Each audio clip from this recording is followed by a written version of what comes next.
अध्याय 5 में भगवान श्री कृष्ण कर्म संन्यास और कर्म योग के बीच के भ्रम को दूर करते हैं।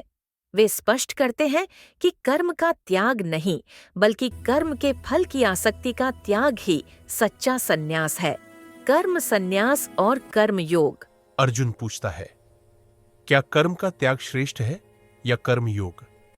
भगवान श्री कृष्ण उत्तर देते हैं, कर्म संन्यास और कर्म योग दोनों ही मोक्ष के मार्ग है, परंतु कर्म योग अधिक श्रेष्ठ है। संदेश: कर्तव्य निभाते हुए बिना आसक्ति के कर्म करना सर्वोत्तम है। सच्चा सन्यासी कौन? जो व्यक्ति न किसी से द्वेष करता है, न किसी की इच्छा करता है, सुख दुख में संभव रखता है, वही सच्चा सन्यासी है, चाहे वह गृहस्थ ही क्यों ना हो। ज्ञान से शांति। ज्ञान युक्त कर्म करने वाला व्यक्ति पाप से मुक्त रहता है, मन से शांत होता है, शीघ्र परमात्मा को प्राप्त करता है।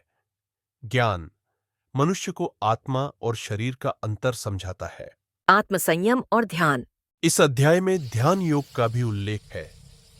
इंद्रियों पर नियंत्रण, मन की शुद्धता, आत्मा में स्थित होना, ऐसा व्यक्ति भीतर से आनंद अनुभव करता है। परम शांति का मार्ग।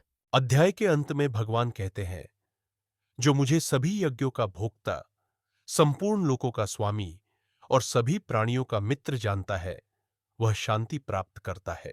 अध्याय 5 से मुख्य शिक्षाएं। कर्म करते हुए संन्यास संभव है। आसक्ति ही बंधन का कारण है। ज्ञान से मन शुद्ध होता है। परम शांति आत्मज्ञान से मिलती है।